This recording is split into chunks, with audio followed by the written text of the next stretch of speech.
Hey, folks, welcome to the 30 at 5 on 560WIND.com. I'm your congenial host, Mike North, brought to you by the Village of Rosemont. Now, hey, it's going to be all sports today because so many weird things happened over the weekend. First of all, the Manny Pacquiao-Timothy Bradley fight. I got to say it right now, and I echo what Teddy Atlas and everybody else in boxing saying. You have people tweeting all over today, including they showed NBA players saying he was robbed. Well, he was robbed, but here is the case. There's a rematch clause. If Pacquiao beats Bradley, there's no need for the rematch. They made millions of dollars last night. I personally paid myself $64 for the fight. Harold Letterman of HBO had it scored. Like in the first 8-9 rounds, it was 9-0.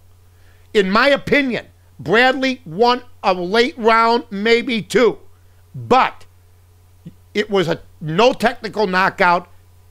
The fight was a decision. And for one judge to have it 115-13 in favor of Pacquiao, and the other two judges to have it 115-113 in favor of Bradley makes me go, and I'll tell you why. Like I said, Pacquiao wins, there's no rematch. Now they're going to make even more money because Mayweather's still in jail. He ain't going to be ready to fight. They set this up, and Pacquiao, I believe, might have been involved. I didn't see him crying or anything. He just accepted it. Maybe that's the way he is. How come he's not screaming? And Teddy Atlas said it right. It's a corrupt business. This was bad for the sport. This was too obvious. Okay? Now, should Pacquiao with twice the punching power put him away? Maybe. But the rematch clause is the reason. And here's another thing. All three judges were from Nevada.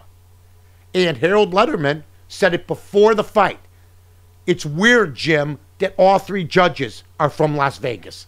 They usually bring judges in from New York State or from Hawaii or from California or anywhere. They had all three. This was the most corrupt decision I've ever seen, in my opinion. I've seen some weird fights, and for people that say, hey, guess what? I'm not going to ever buy a boxing match again.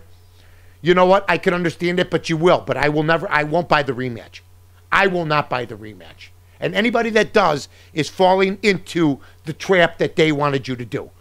They knew the rematch clause was in. They abused their power. They're absolutely scandalous. And those judges, they're not going to be fired. They're probably going to get bonuses. Now, let's go to another sport that once was big in the 50s and 60s. Horse racing. I'll have another. First of all, thank God they didn't lead him out onto the track. They were going to have, I'll have another, like a show pony, but they were afraid when he came out on the track that he'd want to race. And there's no doubt. Now, they're calling the trainer, whose name is Doug O'Neill. I did not know this. In racing circles, they call him Drug O'Neill because 4 of his horses have been drugged. Now, that being said, they said there was no positive drug test with any of the horses that were going to be in the Belmont, okay? He had a tendon injury. But here's another thing. And this is probably one of my most interesting news and or sports I've ever done. Here's the thing. Just like the Pacquiao thing. They're saying now they knew this horse was hurt 2 weeks ago. They got the $800 per ticket, scalping it. All these ticket services made money. And for 2 weeks, they sat on it. They knew he wasn't going to race at the end. That's one theory. Here's another theory. Was he on drugs, this horse? Like I said, this guy that they call Drug O'Neill, whose name is Doug O'Neill, is going to spend 45 days suspended from horse racing after the Belmont. It starts immediately. So this guy has dirt on his hands also. What the hell is going on? Horse racing and boxing. And people wonder why. It's where it's at. Now, also, congratulations to LeBron James. Got to give credit where credit's due. The Celtics fought him as hard as they could. They couldn't get it done. But I'm going to tell you something right now. Miami's got their hands full. It's going to be a great series. If Kevin Durant wants to be considered the greatest player in basketball, he's got to knock off LeBron James. And that ain't going to be easy.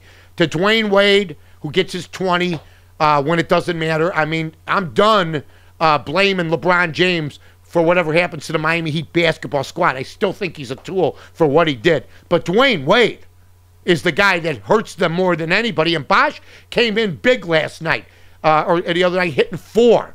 So you know what? Good for them.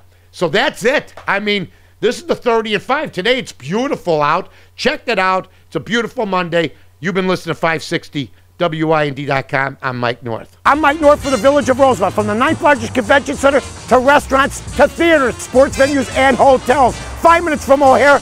You got it all here. Rosemont. You can't miss it.